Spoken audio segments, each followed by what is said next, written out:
6 unbelievable facts about General Retired Parvez Musharraf. साबिक general Parvez Musharraf के 6 नाक़ाबिल यकीन हक़ाइक़।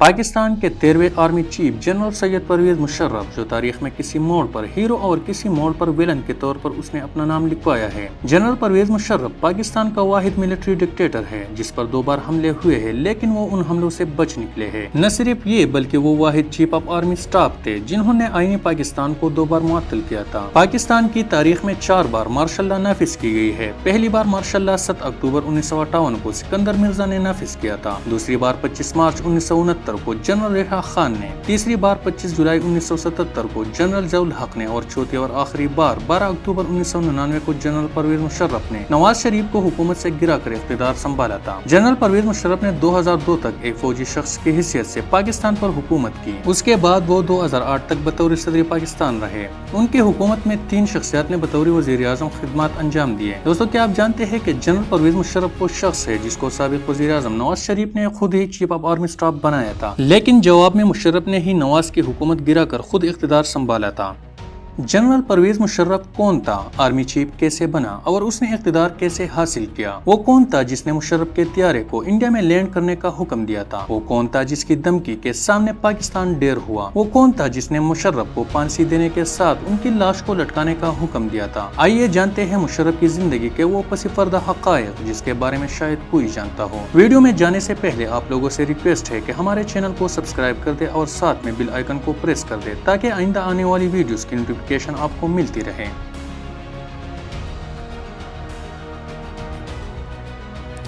Fact number 1। नाजरीन, जनरल परवेज़ मुशर्रफ 11 अगस्त 1943 को पाकिस्तान आज़ाद होने से 4 साल कबल पुरानी दिल्ली में एक उर्दू स्पीकिंग फैमिली में पैदा हुए थे। परवेज़ मुशर्रफ के वालिद सैयद मुशर्रफुद्दीन और वालिदा ज़रीन मुशर्रफ पढ़े लिखे थे जिन्होंने उस वक्त ग्रेजुएशन कंप्लीट की थी। सैयद मुशर्रफ उस वक्त बरतानवी दौरे हुकूमत में सिविल सर्विसेज में दाखिल हुए थे, जो उस वक्त एक इंतहाई बावकार और इज्जत वाला कैरियर समझा जाता था। परवेज़ मुशर्रफ अपने भाइयों में दूसरे नंबर पर थे। बड़े भाई का नाम जावेद मुशर्रफ है जो रोम में मुकीम है। वो माहिर माशियात और international fund for agricultural development के डायरेक्टर में से एक है। छोटे भाई का नाम नवीद मुशर्रफ है जो एक एनेस्थीसियोलॉजिस्ट है और वो US में मुकीम है।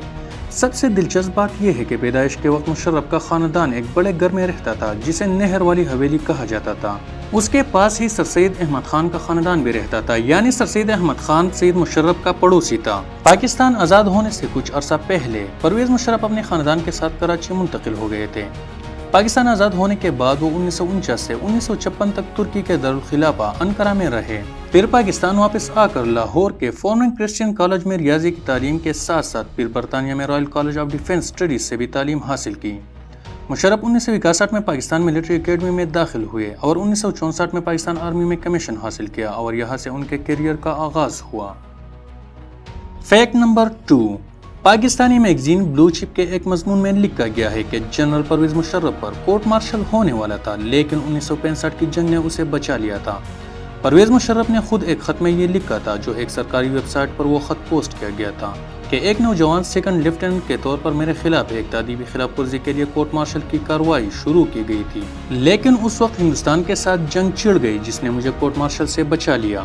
1965 की जंग परवेज़ मुशर्रफ का पहला तजुर्बा था जिसमें उन्होंने बहुत बहादुरी दिखाई। शील्ड फायर के ओहदे पर कायम रहते हुए उसकी बहादुरी की वजह से उसने एक शोहरत पाई, जिसकी वजह से परवेज़ मुशर्रफ ने इम्तियाजी सनद का तमगा हासिल किया।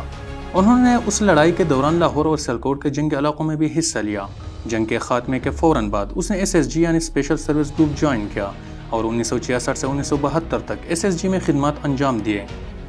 1971 की जंग के दौरान वो SSG कमांडो बटालियन के कंपनी कमांडर भी थे। मुशर्रफ को 1974 में तरक्की देकर लेफ्टिनेंट कर्नल बना दिया गया और 1978 को कर्नल का ओहदा दिया गया। उन्हें 1987 में उस वक्त के chief of army staff general Ziaul हक ने ज़ाती तौर पर ब्रिगेडियर का ओहदा दिया था। 1991 से 1993 तक उन्होंने 2 सितारा प्रमोशन हासिल की, जिससे उनको मेजर जनरल के ओहदे पर फाइज किया गया। Fact number 3। वज़ीर आज़म मोहम्मद नवाज शरीफ ने जनरल परवेज़ मुशर्रफ को 7 अक्टूबर 1998 में मुसल्लह अफ़वाज का सरबराह मुकर्रर किया था। नवाज शरीफ ने ज़ाती तौर पर परवेज़ मुशर्रफ को किरामत की जगह 4 स्टार जनरल के ओहदे पर तरक्की दी थी। कारगिल जंग की वजह से मुशर्रफ और नवाज शरीफ के दरमियान ताल्लुकात ख़राब हो गए और इख्तिलाफात पैदा हो गए, क्योंकि कारगिल जंग जिसमें पाकिस्तानी अफ़वाज ने हिंदुस्तान के अफ़वाज पर बरतरी हासिल की थी, لیکن نواز شریف نے ان کو واپس آنے کا حکم جاری کیا تھا، جو اس وقت ایک بڑے نقصان اٹھانے کے سوا کچھ نہیں تھا، جس کی وجہ سے بہت جوان شہید بھی ہو گئے۔ اس کے بعد مشرف سری لنکا کی فوج کی 50ویں سالگرہ کی تقریب میں شرکت کے لیے ہفتے کے آخر میں دورے پر روانہ ہوئے۔ نواز شریف نے فوراً پرویز مشرف کو چیف آف آرمی اسٹاف کے عہدے سے ہٹا کر خواجہ ضیاء الدین کو چیف آف آرمی اسٹاف بنا دیا۔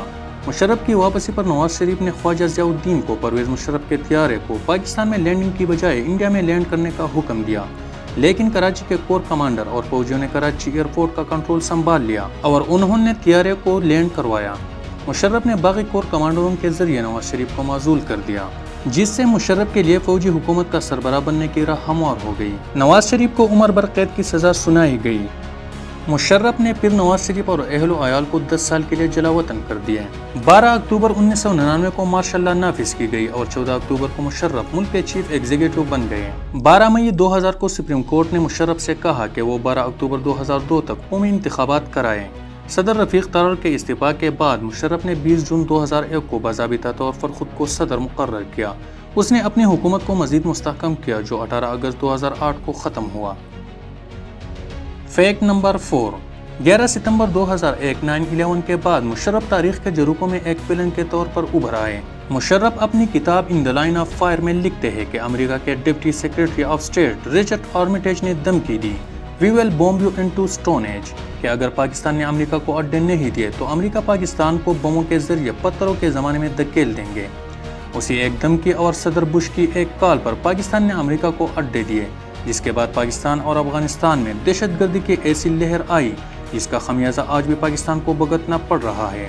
ماہرین کے مطابق اگر اس وقت پاکستان امریکہ کے سامنے گھٹنے ٹیکنے کی بجائے تھوڑی بہادری دکھاتے تو نہ سوات میں دہشت گرد آتے، نہ پشتونوں کا خون بہتا اور نہ لال مسجد میں شدت پسندوں کا تماشا لگا ہوتا۔ اس واقعے کے تناظر میں مشرف پر 2 حملے بھی ہوئے تھے۔ پہلا حملہ 14 دسمبر 2003 جبکہ دوسرا حملہ اسی مہینے کے 25 تاریخ کو ہوا۔ دونوں حملوں میں خوش قسمتی سے وہ محفوظ رہے۔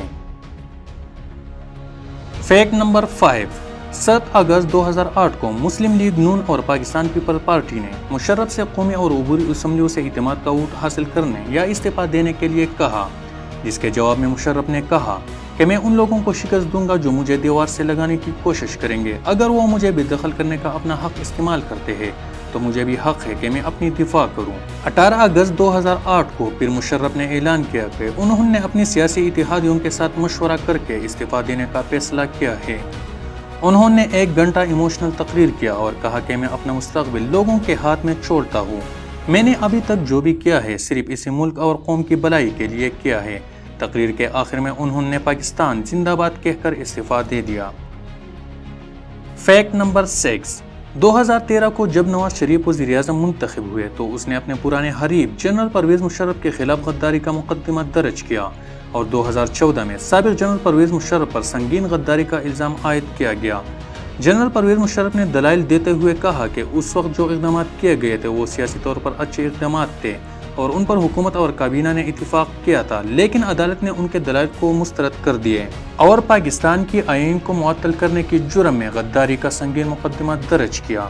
2019 میں پشاور ہائی کورٹ کے چیف جسٹس وقار احمد سیٹھ نے مشرف کے غداری کا مقدمہ سننے کے بعد ایک متنازع فیصلہ سناتے ہوئے مشرف کو نہ صرف پھانسی دینے کا حکم دیا بلکہ پھانسی دینے کے بعد ان کی لاش کو ڈی چوک اسلام آباد میں 3 دن لٹکانے کا حکم بھی جاری کیا۔